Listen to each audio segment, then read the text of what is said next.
Mesdames et messieurs, bonsoir, bienvenue à toutes et à tous.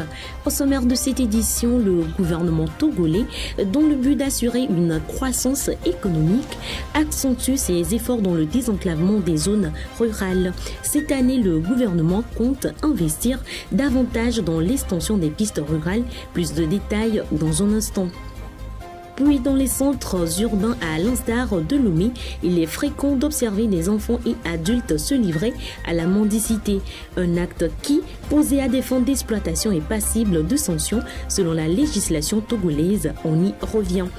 À l'international, en République démocratique du Congo, la Cour constitutionnelle a confirmé la victoire du président sortant Félix Tshisekedi à l'élection présidentielle de décembre dernier. Il prêtera serment pour un second mandat de 5 ans dans les prochains jours. Après la plainte portée par l'Afrique du Sud contre Israël pour génocide à Gaza, la Cour internationale de justice tiendra une audience publique pour examiner les mesures conservatoires demandées par l'Afrique du Sud. 5 pays appuient la plainte sud-africaine. Voici donc tout pour les titres, place au développement.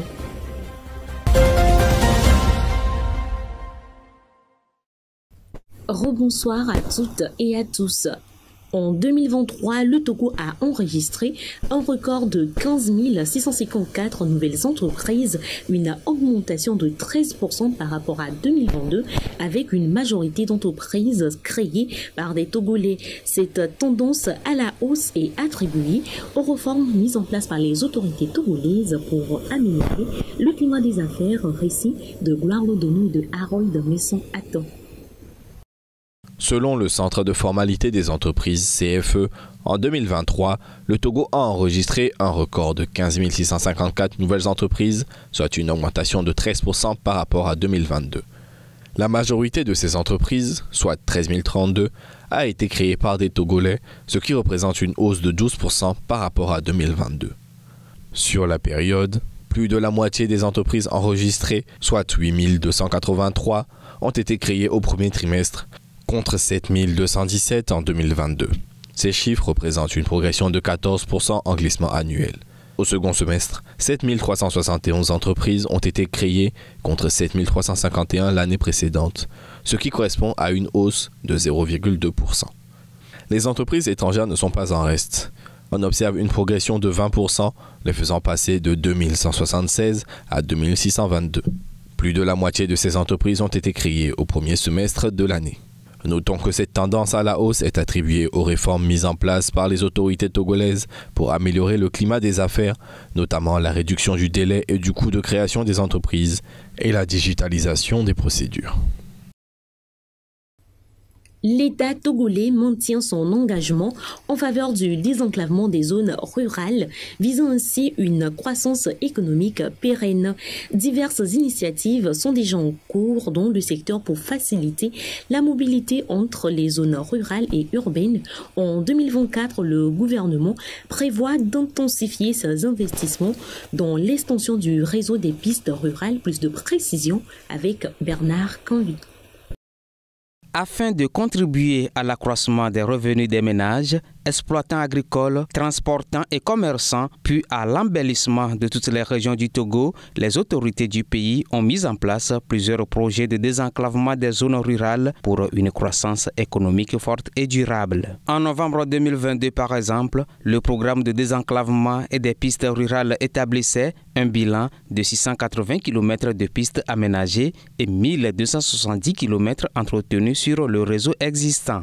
Pour cette année 2024, plusieurs autres projets de désenclavement des zones rurales devront être réalisés. En effet, un investissement de 53 milliards de francs CFA est prévu au profit du ministère du désenclavement et des pistes rurales. Ces fonds devraient servir à financer les travaux de construction de 21 points dans le cadre de la politique de désenclavement des zones rurales. Outre l'accès aux services socio-économiques de base et l'écoulement des produits agricoles que vont bénéficier les populations rurales, cette enveloppe financière va également couvrir des travaux afin d'atténuer la situation dégradante de plusieurs ouvrages de franchissement et tronçons prioritaires du réseau des pistes rurales dans le pays. Pour rappel, à l'horizon 2025, le Togo va connaître l'extension de 4000 km de pistes rurales, dont 2000 km particulièrement dans les zones de production cotonnière et de café-cacao.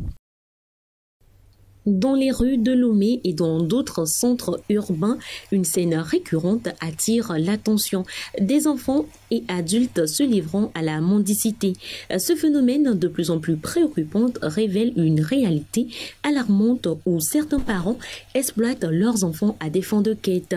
Toutefois, selon la législation togolaise, profiter de la mendicité est passible de sanctions. Enyuna Mayamblé, Bernard Kambi. Au Togo, le phénomène de la mendicité prend de l'ampleur au point que la capitale Lomé semble être une ville assiégée par les mendiants de différentes nationalités qui s'adonnent à cœur joie au phénomène. Or, en alerte, le législateur avait déjà pris des dispositions rigoureuses à cet effet. Mais beaucoup feignent ignorer ces dispositions interdisant l'exploitation de la mendicité au Togo. Ils sont visiblement nombreux aux alentours des grands carrefours et des grands points commerciaux de la ville et ces mendiants presque de profession ne se soucient pas de prendre tout Lomé en otage et disperser ici et là en pleine rue, qu'ils soient enfants, adolescents, femmes, hommes, vieux ou jeunes.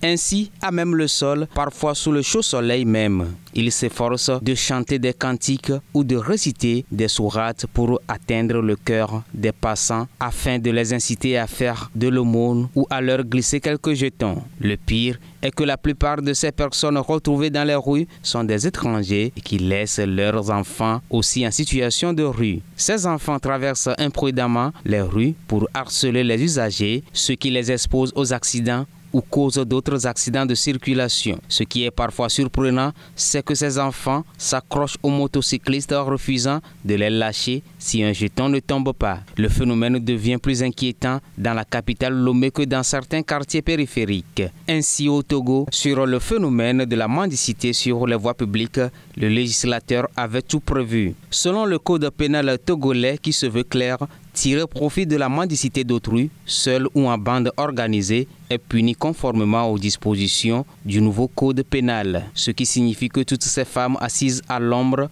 laissant leurs enfants se faufiler entre les véhicules pour mendier, transgressent la loi en vigueur dans le pays. À l'international, Félix Tshisekedi a été confirmé comme président de la République démocratique du Congo par la Cour constitutionnelle avec 73,47% des voix. Sa réélection a été annoncée ce mardi après le rejet d'une contestation des résultats de l'élection du 20 décembre dernier.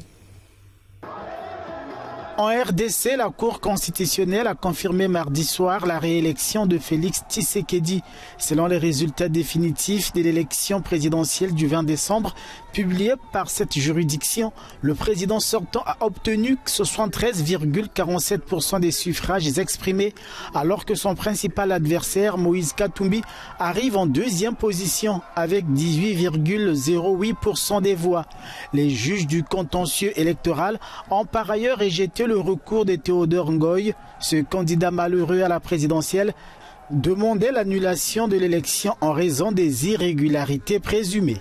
Avec la décision de la Cour constitutionnelle, la page de l'élection présidentielle se ferme. Félix Tshisekedi entame donc son deuxième mandat de 5 ans à la tête de la RDC, son dernier sans nul doute aussi.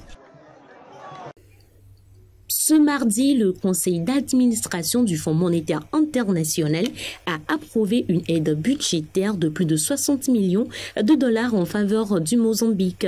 Cette assistance vise à soutenir les efforts du gouvernement mozambicain dans la gestion des défis économiques et financiers auxquels le pays est actuellement confronté. Reportage. Le conseil d'administration du Fonds monétaire international a accordé au Mozambique une aide budgétaire de 60,7 millions de dollars dans le cadre de l'accord de la facilité élargie de crédit FEC. Selon un communiqué du FMI publié vendredi, cette initiative a pour objectif de relancer l'économie du Mozambique et favoriser une croissance inclusive par le biais de réformes structurelles dans ce pays d'Afrique australe. Cette réévaluation porte le total des décaissements au titre du programme de facilité élargie de crédit de 456 millions de dollars approuvés en 2022 à environ 273 millions de dollars, a indiqué le FMI lundi. L'examen du FMI montre que sur la base des performances du programme, le gouvernement mozambicain a adopté des mesures substantielles pour faire face de façon résolue aux défis macroéconomiques et se conformer pleinement aux exigences de l'agence, notamment le maintien d'une perspective budgétaire conforme aux objectifs fixés. L'accord triennal devrait soutenir la reprise économique et les politiques visant à réduire la dette publique du Mozambique, tout en créant un espace pour les investissements publics dans le capital humain, l'adaptation au climat et les infrastructures.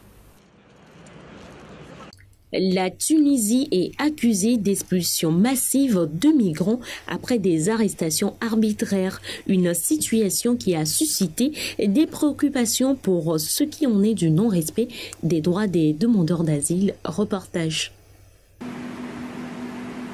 Des défenseurs des droits de l'homme alertent sur les expulsions massives et les arrestations arbitraires en Tunisie, accusant le gouvernement de plier sous la pression européenne en échange de soutien financier. Lundi, le Forum tunisien pour les droits économiques et sociaux a accusé le gouvernement de mener une campagne de répression contre les migrants au détriment des préoccupations humanitaires. Dans son communiqué, l'association a alerté sur une situation alarmante aux frontières de la Tunisie avec la Libye et l'Algérie ainsi qu'à Sfax, point de passage pour les migrants vers la Méditerranée. Selon l'ONG, ce traitement ne se limite pas aux migrants illégaux mais s'étend aux réfugiés, aux étudiants et aux travailleurs. Pour rappel, en juillet dernier, des gardes libyens ont secouru une centaine de migrants subsahariens. L'AFP rapportait alors qu'ils avaient été abandonnés à la frontière par les forces de sécurité tunisiennes.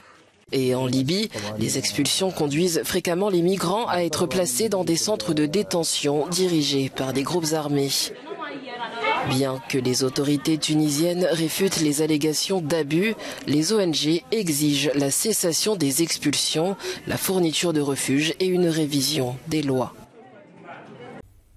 Le secrétaire d'État américain Anthony Blinken a rencontré le président de l'autorité palestinienne Mahmoud Abbas ce jour en Cisjordanie. Lors de cette rencontre, Blinken s'est engagé à soutenir des réformes en matière de gouvernance dans le cadre des initiatives américaines visant à promouvoir l'établissement d'un État palestinien. Plus de détails. Le secrétaire d'État américain Anthony Blinken s'est engagé mercredi lors de sa rencontre avec le président palestinien Mahmoud Abbas en Cisjordanie à promouvoir des réformes de gouvernance dans le contexte de la guerre qui oppose Israël au Hamas.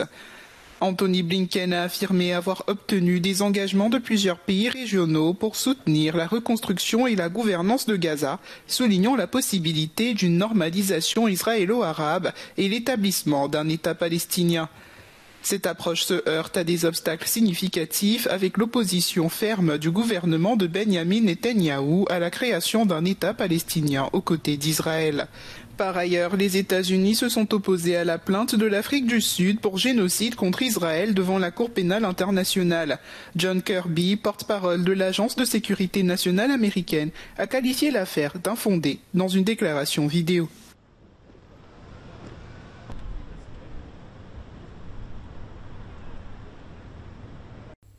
Et puis le 29 décembre dernier, l'Afrique du Sud a porté plainte contre Israël pour génocide à Gaza auprès de la Cour internationale de justice.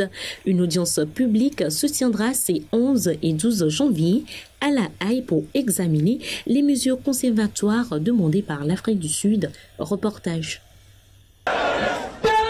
La Cour internationale de justice tiendra sa première audience dans l'affaire de génocide intentée par l'Afrique du Sud contre Israël ce jeudi. Jusqu'à présent, plusieurs pays ont ouvertement soutenu l'affaire, seul Israël et les États-Unis s'y sont opposés. En décembre, l'Afrique du Sud a accusé Israël de génocide à Gaza, demandant l'arrêt de l'assaut militaire qui aurait causé la mort de plus de 23 000 Palestiniens. La plainte allègue qu'Israël a violé la Convention pour la prévention et la répression du crime de génocide de 1948. Parmi les nations favorables à la démarche sud-africaine figurent la Bolivie, la Turquie, la Malaisie, la Jordanie, ainsi que l'Organisation de la coopération islamique comprenant 57 membres, tels que l'Arabie saoudite, l'Iran, le Pakistan et le Maroc. Les États-Unis ont manifesté leur opposition catégorique à cette initiative, déclarant le 3 janvier qu'il s'agissait d'un acte de soumission de la part de l'Afrique du Sud, jugé sans mérite, contre-productif et dépourvu de fondement. C'est ainsi que se referme cette édition. Merci à vous de l'avoir suivi et excellente soirée à toutes et à tous.